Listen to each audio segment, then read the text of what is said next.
इस तरीके से नाकाम कोशिश से हमले की जा रही है और ऐसे में यहां भारत झुकने वाला भी नहीं है और वो जवाब देने के लिए तैयार है। जवाब भारत दे भी रहा है और इस बीच अमेरिका ने दोनों देशों से संयम बरतने की अपील की है और कहा है कि पाकिस्तान में गृह युद्ध जैसे हालात है। शहबाज सरकार के खिलाफ इमरान समर्थक उतर आए हैं। आधी रात सड़क पर उन्होंने प्रदर्शन किया।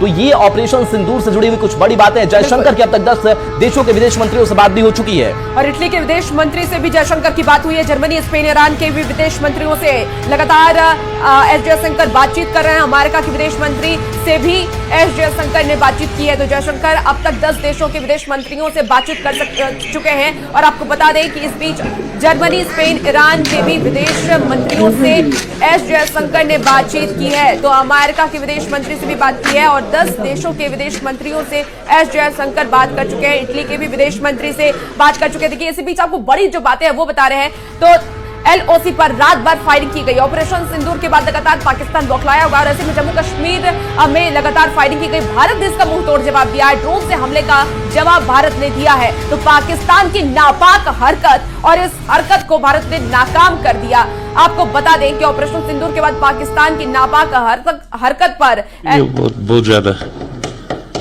देखें, यहाँ पे गाड़ियों का नुकसान हुआ है, लोगों के मकान जल गए हैं, दुकानें जल गई हैं, कुछ आदमी मर भी गए हैं। अभी ये तो अभी सवेरे सवेरे पूरा डिक्लेयर नहीं है कितने 10 मरे हैं, 15 मरे हैं, 20 मरे हैं, लेकिन काफी नुकसान हुआ है। तो कितना प्रॉब्लम होता है रात को? प्रॉब्लम की तो बात ही नहीं है, कितनी प्रॉब्लम होती है वो तो उनको पता है जो कि घरों से बाहर है या कि जिनके घर ही नहीं रहे उनसे जाकर पूछे दर्द क्या है। आपको लगता है ये बंद होना चाहिए? हम तो पहले ही से कह रहे थे कि नहीं होना चाहिए, जंग नहीं होना चाहिए। अगर आर पार कर रहे हैं ये, वो वहां से गोला मार रहे हैं, ये यहाँ से गोला मार रहे हैं, तो मर कौन रहा है? गरीब मर रही है। तो जंग भला कि कैसे जम्मू कश्मीर के जो लोग हैं वो दहशत में और वो कह रहे हैं कि ये युद्ध नहीं होना चाहिए क्योंकि जिसके घर बर्बाद हो गए हैं उनसे जाके पूछिए उनके हालात क्या हैं, क्योंकि दोनों तरफ से हमले किया जा रहा है। इसमें लोगों का नुकसान हो रहा है। लेकिन जिस तरीके से पाकिस्तान इस तरीके की कायराना हरकत करेगा तो उसका जवाब भारत जरूर देगा और मुंहतोड़ जवाब देगा। और सीधे तौर पर सरकार ने यह बात साफ भी की है कि आतंकवाद को कहीं से भी बर्दाश्त नहीं किया जाएगा। और देखिए, दिल्ली से न्यूज 18 संवाददाता नीरज हमारे साथ फोन लाइन पर जुड़ गए हैं। नीरज, लगातार पाकिस्तान की तरफ से हमले किए जा रहे हैं, हालांकि भारत भी उनका मुंहतोड़ जवाब दे रहा है। फिलहाल सरकार की तरफ से क्या क्या कदम उठाए जाएंगे? अभी हाई लेवल मीटिंग भी होने वाली है, क्या जानकारी मिल पा रही है?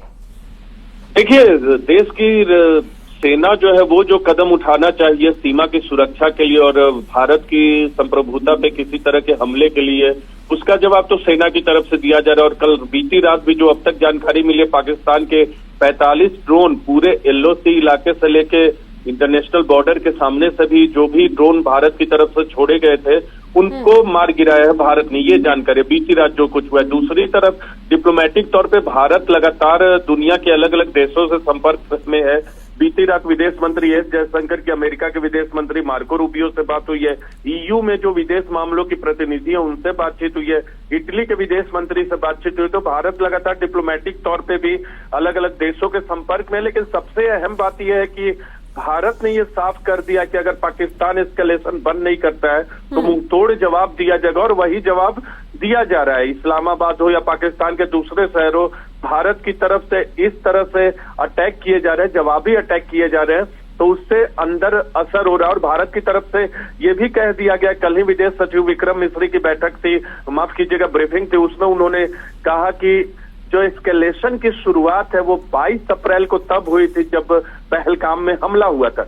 एक और अहम बात आपको बता दें, न्यूज 18 इंडिया बिहार के जरिए की FATF में दोबारा से ग्रे लिस्ट में पाकिस्तान शामिल हो, उसके लिए भारत ने कोशिश शुरू कर दी है। इसके अलावा IMF से जो IMF में से जुड़े IMF इंटरनेशनल मॉनेटरी फंड जो है उनसे भी पैसा जो पाकिस्तान को मिलता है और वो टेरर गतिविधियों में जाता है। तो भारत की यह कोशिश है कि तमाम अंतर्राष्ट्रीय संस्थानों से मिलने वाले मदद जो कि आतंकवाद के लिए इस्तेमाल पाकिस्तान कर रहा है उस पर दोबारा से रोक लगाई जाए और FATF की ग्रे लिस्ट में पाकिस्तान को दोबारा शामिल किया जाए। तो भारत जो है पाकिस्तान के खिलाफ हर मोर्चे पर उसको कमजोर करने में लगा है ताकि भारत के खिलाफ उसका आतंकवाद न कि खत्म हो, माफ कीजिएगा, खत्म हो न कि कम हो सिर्फ। बिल्कुल धीरज, और देखिए लगातार जिस तरीके से भारत की तरफ से कदम भी उठाए जा रहे हैं कि कई नदियों को बंद किया गया, उसके बाद अलग अलग तरीके से पाकिस्तान को जो भी मदद पहुंच रही है उसे रोका जाए, उस पर भारत कड़ा एक्शन ले रहा है। लेकिन अलग अलग देशों की तरफ से भी ये रुख साफ हो गया कि वो पाकिस्तान के साथ है नहीं, क्योंकि आतंकवाद को कोई भी देश सपोर्ट नहीं करता, कोई भी देश सहयोग नहीं करता है। इजराइल ने भी कहा कि भारत को मदद करेगा, और अमेरिका की तरफ से भी कहा गया कि वो पाक के साथ नहीं है। ऐसे में अब आने वाले वक्त में और क्या होने वाला है, क्या कोई जानकारी अंदर खाने से मिल रही है? विदेश मंत्री लगातार बातचीत करें अलग अलग विदेश मंत्रालयों के मंत्री से, तो क्या कुछ जानकारी मिल पा रही है कि अब आने वाले वक्त में क्या होगा? देखिए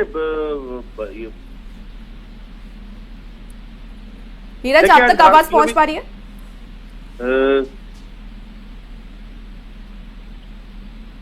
देखिए, तो नीरज तक हमारी आवाज नहीं पहुंच पा रही है, लेकिन आपको बता दें कि लगातार पाकिस्तान के जो नापाक हरकत है उसे भारत अब नाकाम करता हुआ नजर आ रहा है। और जो ड्रोन हमले रात भर किए गए हैं पाकिस्तान की तरफ से अलग अलग बॉर्डर वाले इलाकों में, भारतीय सेना ने उसका मुंहतोड़ जवाब दिया है और आगे भी